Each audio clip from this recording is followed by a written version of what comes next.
நம பார்வதீவதையே ஹர மகாதேவ. ஞானமே வடிவாகிய ஞானமான நடராச பெருமான் திருவருளையும் சித்தாந்த சைவத்தின் ஆதி பரமாச்சாரியார் ஸ்ரீ மெய்கண்ட தேசிக உத்தமருடைய குருவருளையும் திருக்கைலாய பரம்பரை மெய்கண்ட சந்தானம் திருவாவடுதுறை ஆதீனம் ஸ்ரீ 24வது குருமகா சன்னிதானம் அவருடைய குருவருளையும் அடியேன் முதற்கண் முக்கரணங்களால் வணங்குகிறேன்.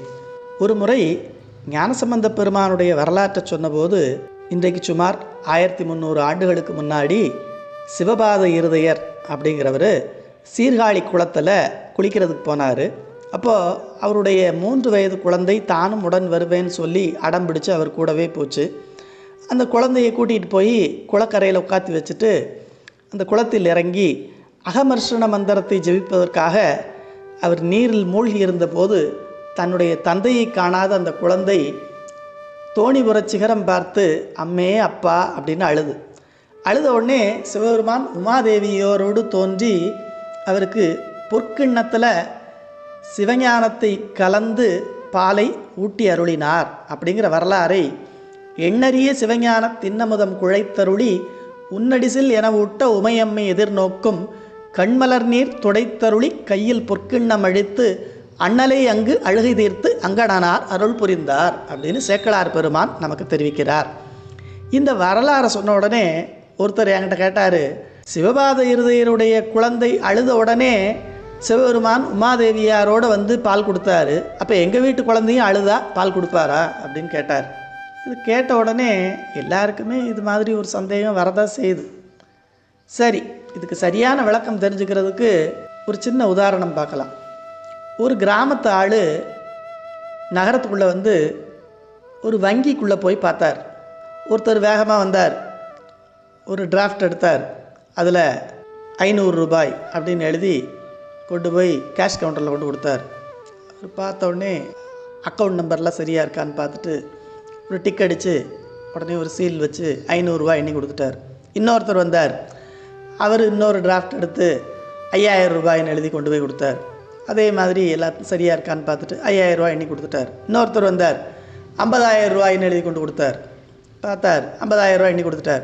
இந்த கிராமத்து ஆள் பார்த்தார், ஓ இப்போ இந்த பேப்பர் எடுத்து நமக்கு எவ்வளோ பணம் தேவையோ அதை எழுதி கொண்டு போய் உள்ளே கொடுத்தோன்னா உடனே அந்த பணத்தை கொடுத்துருவாங்க அப்படின்னு நினச்சிட்டு அவரும் அந்த டிராஃப்ட் எடுத்து கேட்குறது தான் கேட்குறோம், ஏன் கம்மியாக கேட்பானே, தாராளமாகவே கேட்போம் அப்படின்னு சொல்லி ஒரு 5 லட்சம் ரூபாயை எழுதி உள்ளே கொண்டு போய் கொடுத்தார்.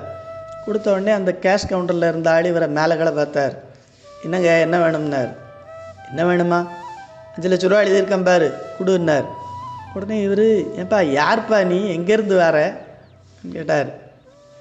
உடனே அவர், என்னை பார்த்தா என்னை இழிச்சு வாயினா தெரியுதா, ஒருத்தன் தான் 500 ரூபான்னு எழுதி கொடுத்த, ஒருத்தன் 5000 ரூபான்னு எழுதி கொடுத்த, ஒருத்தன் 50000 ரூபா எழுதி கொடுத்த, எனக்கு மட்டும் ஏன் கொடுக்க மாட்டேங்கிற, 5 லட்ச ரூபா குடியான்னு சண்டை போட ஆரம்பிச்சிட்டார். உடனே அவர் சொன்னார், பொறுப்பா அவங்களாம் ஏற்கனவே இந்த பேங்கில் அக்கௌண்ட் வச்சுருக்காங்க, இப்போ அந்த பணத்தை எடுக்கிறதுக்காக வந்து எழுதி கொடுக்குறேன், நீ யாருன்னே தெரியல, முன்ன பின்ன உன்னை பார்த்ததும் இல்லை, உனக்கு இந்த பேங்கில் அக்கௌண்ட் இருக்கா, உன் அக்கௌண்ட் நம்பர் என்னன்னு கேட்டார். என்ன அக்கௌண்டா, அப்படியா, அக்கௌண்ட் இருந்தால் தான் பணம் தருவீங்களா, இல்லைன்னா தரமாட்டீங்களான்னு கேட்டார். இல்லைன்னாலாம் தர முடியாது, ஏற்கனவே அக்கௌண்ட்டு அதில் பணமும் இருந்தால் தான் தர முடியும்னார். இப்போ ஞானசம்பந்த பெருமானுடைய வரலாற்றை பார்த்தோன்னா அவர் யார், சிவபாத இருதயருக்கு அவர் மகனாக எப்படி அவதரித்தார் அப்படிங்கிறத சொல்ல வந்த சேக்கலார் பெருமான், பண்டு திருவடி மறவா பான்மையோர் தமை பரமர் மண்டு தவ மறை குலத்தோர் வழிபாட்டின் அளித்தருளி அப்படின்னு சொல்கிறார். இப்போ ஏற்கனவே பல பிறவிகளாக சிவபெருமானை இடைவிடாது வணங்கி கொண்டிருந்த ஞானசம்பந்த பெருமானை சிவபாத இருதயருக்கு மகனாக கொடுத்தார் அப்படிங்கிறத சொல்கிறார். சரி, அப்புறம் அந்த குளக்கரையில் ஞானசம்பந்த பெருமான் அழுதார, அதை பற்றி சொல்ல வந்த சேக்கலார் பெருமான், ஈசன் கழல் முறை புரிந்த முன் உணர்வு மூல அழத் தொடங்கினார் அப்படின்னார். அவர் வெறும் பசியால் அழலை, ஏற்கனவே பல பிறவிகளாக ஈசனை வழிபாடு பண்ணிக்கிட்டு இருந்தோமே, இந்த பிறவியிலையும் அதை தொடர்ந்து செய்யணும் அப்படிங்கிற நினைவு தோன்ற அவர் சிவபெருமானை நினைத்து தான் அழுதாரு அப்படிங்கிறத சேக்கலார் பெருமான் நமக்கு தெளிவுபடுத்துகிறார்.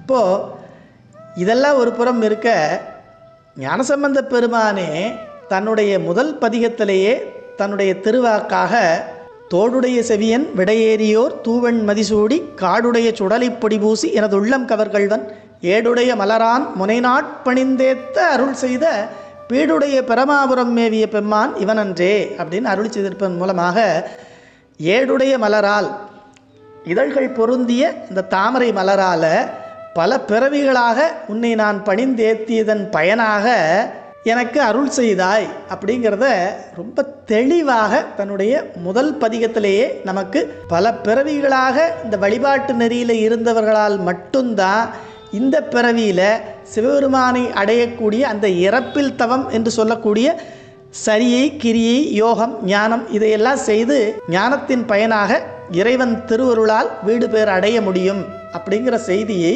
நமக்கு இந்த ஞானசம்பந்தர் வரலாறு தெளிவாக படம் பிடித்து காட்டுகிறது. நாமும் நல்ல சிவனடியார்களுக்கு மகனாக பிறந்து இந்த சைவத்துறைக்கு வந்து சரியை கிரியை யோகமெல்லாம் செய்து திருமுறை சித்தாந்தங்களை எல்லாம் பயின்று திருவாவடுதுறையாதீனம் ஸ்ரீலஸ்ரீ 24வது குருமகா சன்னிதானம் அவர்களிடம் சமய தீட்சையும் விசேட தீட்சையும் பெற்று அனுஷ்டானம் சிவபூசையெல்லாம் பண்ணுறோன்னா எத்தனையோ பிறவிகளாக செய்த தவத்தின் பயனாகத்தான் இந்த பிறவியில் நமக்கு சைவத்துறைக்குள்ளே வந்து இப்படி தீட்சைகளை பெற்று வழிபாடு செய்யக்கூடிய ஒரு நிலையே நமக்கு இறைவன் அருளால் கிடச்சிருக்கு.